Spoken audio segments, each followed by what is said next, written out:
Okay, so now that I've explained how we've gotten to PM of W, what I'd like to do is to prove it formally by induction.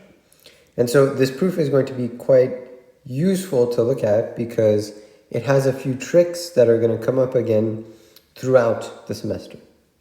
So remember, this is the statement PM of W, and what I'm going to do is I'm going to prove it by induction.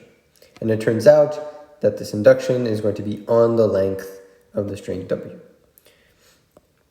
So remember, what we're doing is we have some DFAM, which is just recopied from the first part of the question, and I'd like to prove the statement PM of W.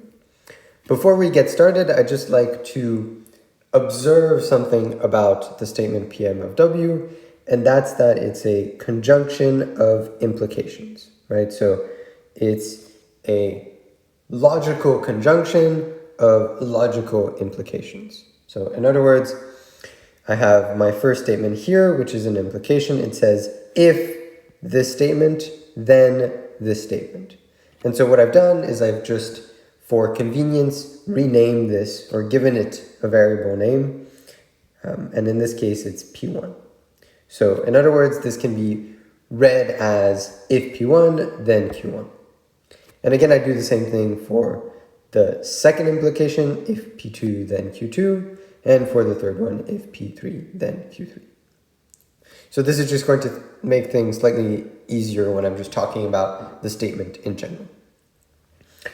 So in the end, what we have is we have this statement, right? But this is just sort of a more compact version of writing out what P1 and what Q1 is and so on. What you'll notice is that, like I said before, this is a conjunction of implications.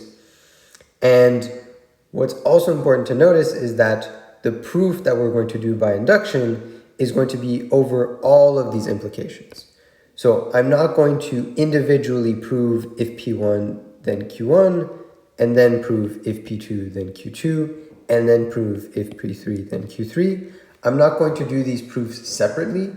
I'm going to assume, for instance, in the inductive hypothesis, that all of this holds. Okay? And this is actually a very important thing to do because if you only prove this guy individually, then at some point during your inductive proof, you're actually going to get stuck. And that's because your inductive hypothesis isn't going to be strong enough to support your claim that you're trying to prove. And so I encourage you to try just to test out proving P1 then Q1 separately, and you'll see that you're going to run into some issues when you try to prove the inductive step. Okay, so how do we actually do all of this proof by induction? When I mean all of this proof, I mean proving all of these three items simultaneously. So like I said, this proof is going to be by induction, and it's going to be on the length of W. So of course, because it's a proof by induction, we need a base case. In this case, because we're talking about the length of W, the smallest possible length of W I can have is 0. So the base case is going to be when the length of W is equal to 0. If that's the case, then we know that the only string that has length 0 is the empty string. And so this implies that the string W is equal to the empty string. Okay, so now notice I have to prove the statement PM of W in the base case. So I need to show that all of this is true for the base case. Or in other words, that all of this is true when W is equal to the empty string. Because this is a conjunction, I need to show that this is true, and this is true, and this is true. So how can I actually do this? Well, it turns out that it's relatively easy to show that if P2, then Q2, and if P3, then Q3. This is going to be relatively easy because you'll see in a second that when the string W is the empty string, P2 will be false and P3 will be false. And since these two things are implications, then P2 then Q2 will be false, and P3 then Q3 will be false. So I need to actually show you that the hypotheses P2 and P3 will be false. So what is P2 going to be? Well, remember P2 is the statement delta star Q0W is equal to Q1. Okay, well, let's actually show what delta star Q0W is. I know that W is the empty string, so I can replace W with that. And then I know by definition of delta star, right? I know by definition of delta star that if I have some state and the empty string as input, then I will return that same state. So I'll return that same state.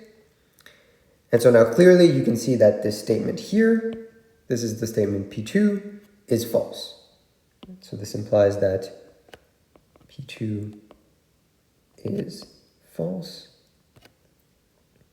So if P2, then Q2 is true, because that's how logical implication works, right? Remember, if P, then Q, this is true when P is false, or when P is true and Q is true. And the argument is going to be similar for P3, right? So for P3, it's going to be very similar. The statement P3 is delta star Q0W is equal to Q2. And so the argument will be similar. So I'll write via a similar argument P3 then Q3 is true. So the last thing I need to show is if P1 then Q1. And so it turns out in this case that P1 is going to be the statement that's going to be satisfied, right? Because P1 is the statement delta star Q0W is equal to Q0. So this statement P1, so P1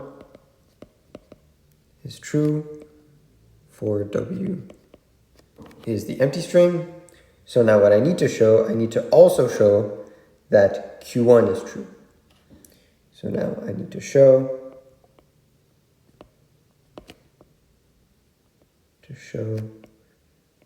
that Q1 is also true. Well, what is Q1? Q1 is the statement W looks like ABN for some n greater or equal to 0. Well, in this case, we're in luck because we know that W is the empty string, and we know that any string taken to the power 0 is equal to the empty string. So this is by definition. And so what this tells us is that, so therefore, Q1 is true, and therefore P1 then Q1 is true. And so we've shown that this statement is true, we've shown that this statement is true, and we've shown that this statement is true. And therefore that means that for the base case, when W is equal to the empty string, the statement Pm of W is true.